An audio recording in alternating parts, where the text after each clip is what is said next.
नमस्कार दोस्तों, हमारी आज की कहानी है आंचल। अरे शीतल, क्या सोच रही है? कब से देख रही हूँ, तेरा ध्यान खाने पर है ही नहीं। कोई परेशानी है क्या? मेरी सहकर्मी रागिनी ने पूछा।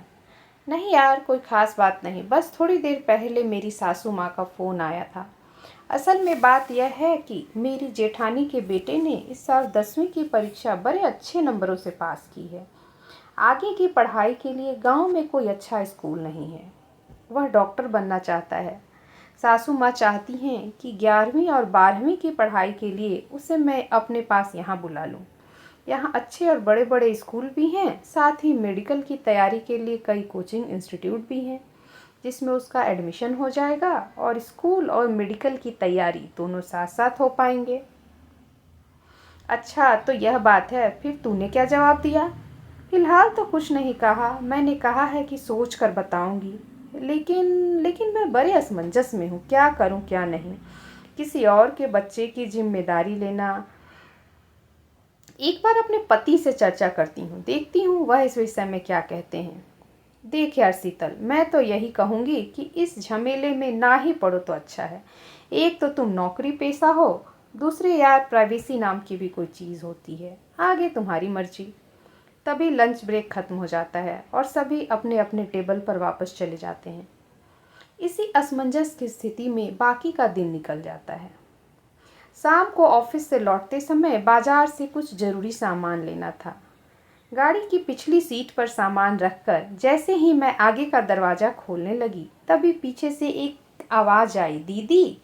पीछे मुड़कर देखा तो एक जाना पहचाना चेहरा था। अरे, यह तो गोमती है, हमारे यहाँ काम करने वाली मालती काकी की बेटी।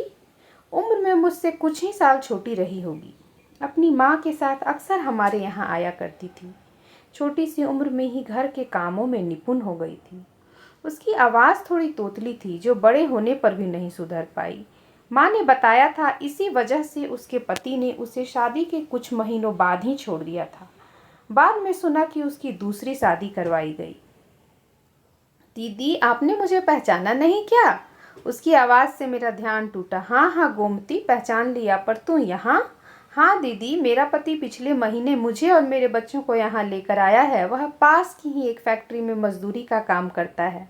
दीदी, मुझे अगले चौराहे तक छोड़ दोगी? हाँ, क्यों नहीं। गाड़ी में बैठने के बाद मैंने उससे पूछा, कितने बच्चे हैं तेरे? 5।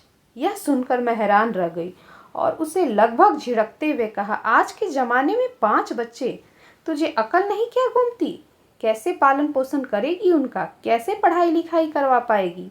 वह थोड़ा सा कुचाते हुए बोली, दीदी, मैंने तो पिछले साल ही एक बेटी को जन्म दिया है। 3 बच्चे मेरे पति की पहली पत्नी से थे और सबसे छोटा बेटा मेरी देवरानी का है, जो उसे जन्म देने के कुछ ही दिनों बाद चल बसी। अब तो यह 5 ही मेरे बच्चे हैं और मेरे ही आंचल में पले बढ़ेंगे। और रही बात खर्च की, तो मेरा पति ठीक ठाक ही कमाता है। बच्चे थोड़ा और होशियार हो जाएं तो मैं भी 2-4 घरों में काम कर लूँगी। अरे दीदी, मेरा चौराहा आ गया, गाड़ी रोक दो, कहकर वह उसी भोलेपन से चलती बनी और मैं उसकी ममता से भरे आंचल को निहारती रह गई। अब मेरे मन का असमंजस भी समाप्त हो चुका था। घर पहुंचकर सबसे पहले मैंने अपनी सासू माँ को फ़ोन लगाया और बच्चे को मेरे पास भेज देने के लिए कहा। Thanks for watching. Please like, share and subscribe to our channel.